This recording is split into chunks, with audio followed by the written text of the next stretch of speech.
Oi, pessoal, eu sou a Jennifer, cursei Administração de Empresas, venho aqui falar com vocês sobre educação financeira. Vamos ler aqui os clássicos de educação financeira.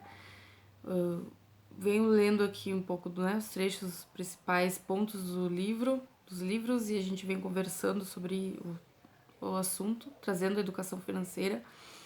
Escolhi o Pai Rico, Pai Pobre, óbvio, né? O grande clássico. Vamos ler aqui capítulo por capítulo, detalhes por detalhes, porque é um livro para tu ler e reler ele. Ele traz uma lição completa de educação financeira. Aí vamos continuar. Como tive dois pais a me influenciar, aprendi com ambos. Tive que refletir sobre os conselhos de cada um deles, e ao fazê-lo percebi o poder do impacto dos nossos pensamentos sobre nossa própria vida. Por exemplo, um pai costumava falar: "Não dá para comprar isso". O outro proibia o uso dessa palavra, insistia em que eu falasse: "O que eu posso fazer para comprar isso?". Num caso, temos uma afirmação, no outro, uma pergunta.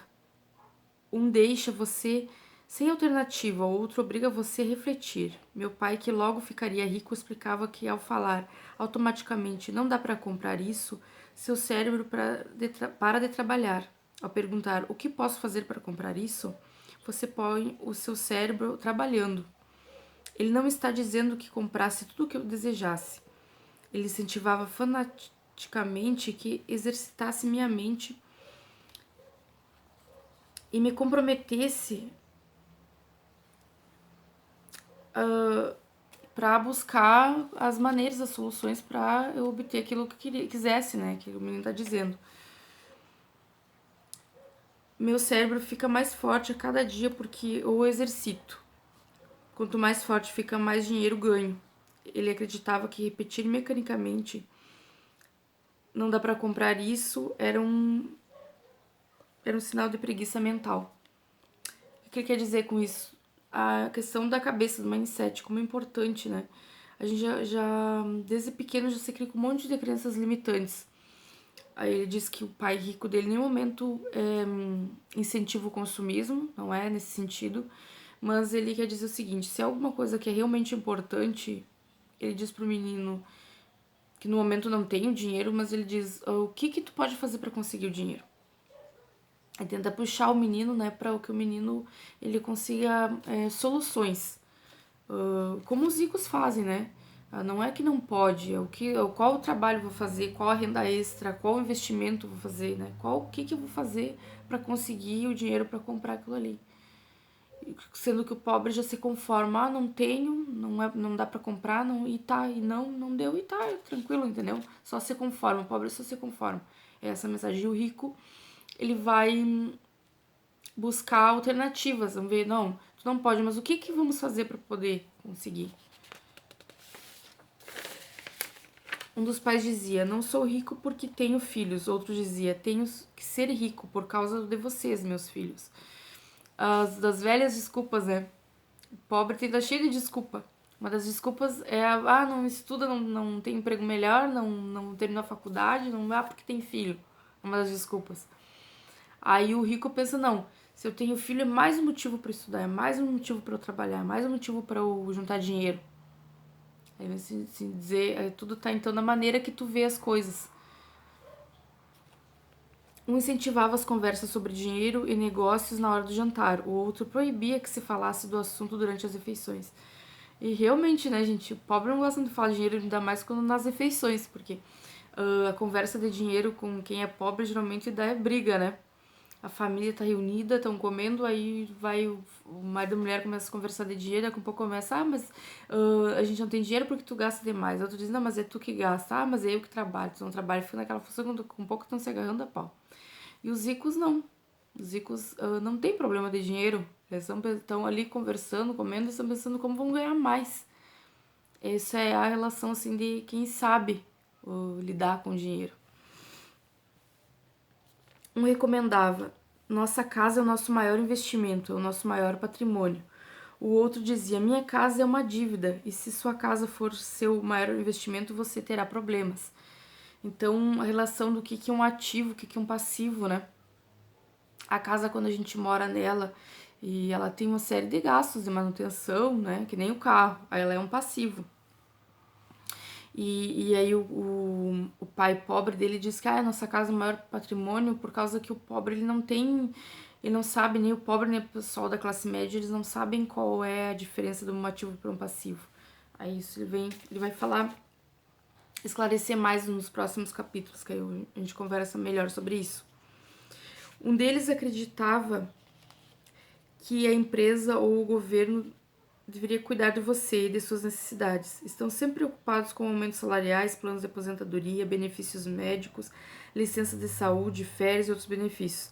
Ele ficava impressionado com dois de seus tios que foram para o exército e se aposentaram com vários benefícios após 20 anos de serviço ativo.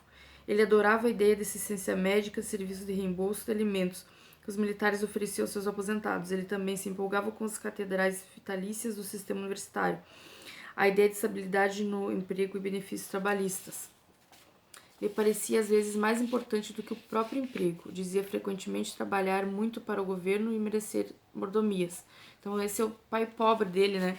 O pai pobre gostava da estabilidade, como diz que é um grande defeito dos pobres, gostar da estabilidade, gostar colocar a culpa no governo, querer que o governo resolva, querer que colocar a culpa nas empresas, né? Nunca a culpa em si. E sempre querendo estabilidade, sempre querendo só vantagens e não trabalhar no seu merecedor. Isso é a visão dele, né, quanto aos pobres. Que ele vem criticar, né? Aí o que o Robert Kiyosaki diz que é o certo, que é o pensamento da pessoa rica. O outro pai acreditava no total autossuficiência financeira. Ele sempre se manifestava contra a mentalidade dos direitos e falava que isso estava criando pessoas fracas e financeiramente sem necessitadas. Ele dava muita ênfase na competência financeira. Ele dizia que as pessoas não tinham que querer estabilidade, né? Elas tinham que empreender, elas tinham que investir, elas tinham que inovar. Esse pensamento de estabilidade, de conforto, comodidade, era um pensamento que fazia com que as pessoas ficassem mais atrasadas, ficassem mais pobres ainda. Ter dois pais fortes me proporcionou o luxo de observar o impacto de diferentes formas de pensar sobre a própria vida. Observou que as pessoas moldam suas vidas por meio de pensamentos. Meu pai pobre dizia: nunca vou ficar rico. E isso acabou acontecendo. Meu pai rico, por outro lado, sempre se referia a si próprio como sendo rico. Ele dizia coisas como: sou um homem rico e pessoas ricas não fazem isto, mesmo que estivesse totalmente quebrado após um revés financeiro. Ele continuava a se considerar como um homem rico. Ele se justificava dizendo: há uma diferença entre ser pobre e estar quebrado. Estar quebrado é algo temporário, ser pobre é algo eterno. Interessante, né? Ele diz o que ele quer dizer com isso. Do poder do pensamento. Depois ele segue falando poder do pensamento. Quer dizer que já vi muito educador financeiro contando, né? Histórias que perderam tudo e voltaram a construir. Todos eles dizem o seguinte: depois que tu ganhou 1 milhão, tu sabe o caminho. Tu pode perder por algum momento da tua vida, né? Mas tu vai conseguir fazer de novo, como vários já conseguiram. Várias pessoas que elas construíram. É diferente quando tu ganha uma herança, por exemplo. Porque tu ganhou, tu não sabe como é que faz. Tu ganhou tudo de uma beijada. Uma mega cena, né? Mas quando tu construiu, tu sabe qual caminho tu trilhou para construir. Se foi investindo, se foi empreendendo. E aí tu vai fazer outras vezes, porque tu já sabe como é que faz. Então ele disse que é isso que ele quer dizer, a questão do pensamento, né? Ele segue falando aqui, ó. O poder de nossos pensamentos nunca poderá ser mediado ou avaliado. Mas desde jovem se tornou óbvio para mim a tomada de consciência de meus pensamentos e da forma como se expressava. Observei que meu pai pobre não era pobre por causa do dinheiro que ganhava, que era bastante, mas por causa de seus pensamentos e ações. Quando garoto, tendo dois pais, me tornei consciente de que deveria ser cuidadoso com meus pensamentos que decidisse adotar, né, durante a vida. É interessante, né? Ele dizer que o pai pobre dele só era pobre por causa do pensamento e das ações. É bem comum que ele querendo dizer assim, ó, pra nós, por que a gente é pobre?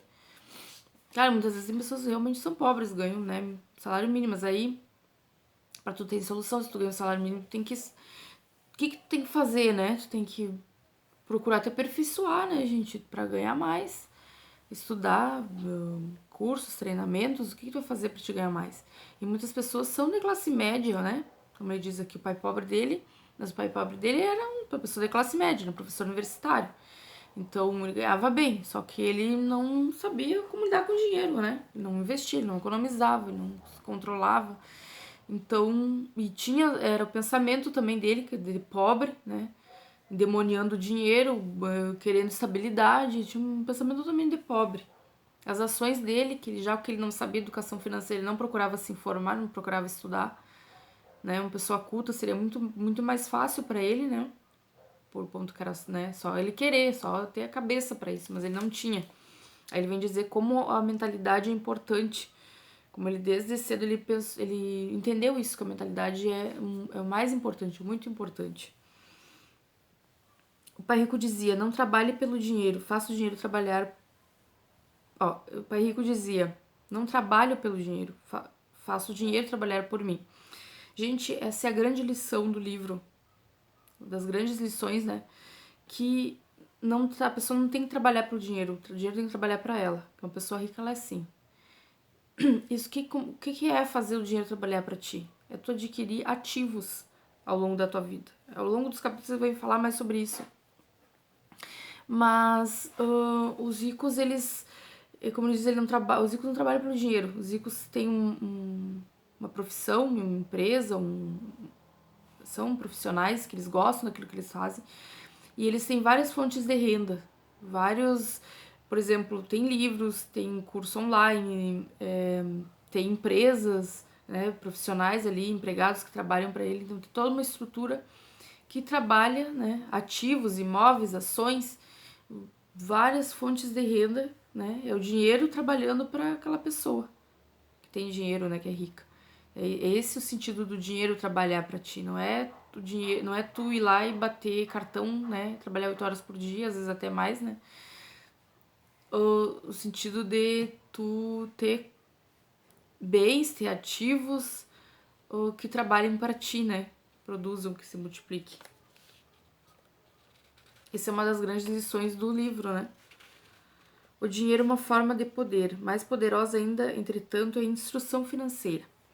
O dinheiro vem e vai, mas se você tivesse sido educado quanto ao funcionamento do dinheiro, você adquire poder sobre ele e pode começar a construir riqueza. O motivo pelo qual o simples pensamento positivo não funciona é porque a maioria das pessoas foi à escola e nunca aprendeu como o dinheiro funciona, e assim passam suas vidas trabalhando pelo dinheiro. Então ele diz, né, do pensamento positivo não ser o suficiente, e diz que muitas pessoas vão a uma escola, né, fazem faculdade, se formam médicos, contador, advogado e não sabem lidar com dinheiro. Eles são ótimos profissionais, mas não têm uma boa vida financeira, né, estabilizada. Porque isso não aprende na escola, como a gente já vem conversando. Vou ter que fazer outro vídeo porque já vai os 15 minutos desse aí. Não sai daí que eu já volto com as lições do capítulo 1 principais.